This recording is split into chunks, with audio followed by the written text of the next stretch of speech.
and welcome everyone. Thanks for joining us today on the 8th session of the 8 challenges we typically see in asset management, which means that's our last. During today's session, we'll be discussing asset investments that aren't prioritized to optimize spending. Joining me today is Megan Powell and Amanda Whitaker from WithersRavenel. Megan's been on one of our previous sessions, so I would encourage you to go back and see the previous episodes on her history and her experience. Amanda Whitaker is new to our program. As WithersRavenel Director of Funding Services, Amanda assists local governments with strategic consulting initiatives as well as financial and grant loan related projects. Thank you both for being here today. Sometimes we're going to start off with discussions. Sometimes communities identify projects that are on their CIP that don't really line up with potential funding opportunities. So Amanda, let's talk about that a little bit and the importance of flexibility in tackling your CIP list and the importance of matching potential projects with free money or no cost or low cost loans. So Amanda, let's talk about the importance of flexibility in tackling your CIP list and the importance of matching potential projects with free money or no cost or low cost loans. So we certainly want to have flexibility on our CIP list. And the reason for that is that just as the community has a priority, so does the funding agency that they are seeking funding from.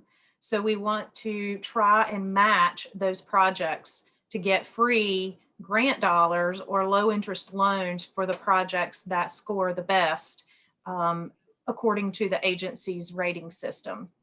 That being said, then you can look at other projects that may not score well, and those are the projects that you're going to want to fund out of your general fund or your enterprise fund. So it really pays to really check on those CIPs and look through them thoroughly. Yes, and to make sure that you are updating those on a regular basis and doing the necessary studies to review those and to make sure that the priorities that you're putting in these CIPs are appropriate for not only your current funding situation, but the possibilities of grants in the future or low interest loans in the future. It's great. So identifying those projects and getting them in and really understanding those are important to tell. So Megan, anything to add on your side? Amanda covered that perfectly. Okay. So Megan, a community looks at its CIP, its needs and future plans, and the amount of money they have coming from rates and other fees. And there seems to be a disconnect. How can we tell if we're properly funding our enterprise fund for long-term asset management if we were set up for rehabilitation, replacement, or expansion? What are the long-term financial impacts of prioritizing new over existing maintenance? Thanks, Ty. Communities oftentimes just get caught up on new infrastructure, new roads, new buildings, parks, water lines. And a lot of times that comes at the expense of real rehabilitation because we all know those funds are very limited. Communities have to look at funding their infrastructure at a minimum level, and we look at that as a minimum of what your depreciation is for each year. And we look at that as just kind of the baseline. A lot of times communities don't fund at this level and they end up playing catch up and having to fund emergency repairs. It's really important when you're thinking of your long-term financial impacts to plan ahead to make sure you fund that CIP that Amanda was just talking about prioritizing as much as to the extent as possible. And that's both for new projects and for rehab projects. And that really helps keep your rates in line. So that way you don't have to jump up and raise rates significantly in 1 year, or at least hope you don't have to. For example, and I'll just say this out, for one community we looked at recently, they had taken some of that first step and they were looking at depreciation and they had put it in their budget. But that was just a line item in their budget and they weren't actually taking that next step and funding the depreciation. So we talk with them and help work with them a little bit to try to help fund that. But it's really important to fund as much as you can that depreciation over time, so you don't get stuck in a situation where you have large emergency repairs or have to raise your rates significantly. It's great. Amanda, anything to add on your end? No, I think Megan did a great job. Well, thank you guys both. Appreciate it so much for you joining us today and your time and insights. As a wrap up to our webinar series, I'd like to highlight our discussions to tie in the importance of asset, what we've been discussing over the last several weeks. The first 4 webinar series were really wrapped into operational aspects of asset management. Number 1, we discussed level of spending versus leadership, level of service. The discussion there was wrapped around, for any community long-term infrastructure wants and wishes that don't always align with our ability to pay for them. And in that episode, we really discussed how fundamental it is to use asset management planning and programming for communities to bridge the gap between the two. The second webinar series we did was incomplete or incorrect asset data. And in a successful asset management model, GIS and modeling tools allow you to collect not just accurate data, the right amount of data to help you see not just where the long-term financial needs are, but prioritize those needs.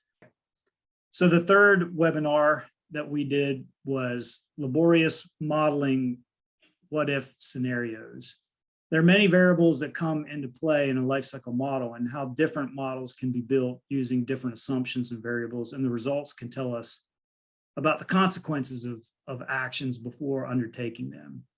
These what-ifs help make informed decisions.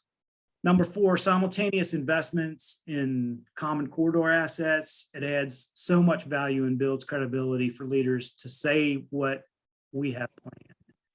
The comprehensive look not only creates investment efficiencies, but also allows communities to consider funding opportunities that may not exist if you only consider one asset class. The second 4 webinar series that we produced really wrapped around strategic aspects of asset management.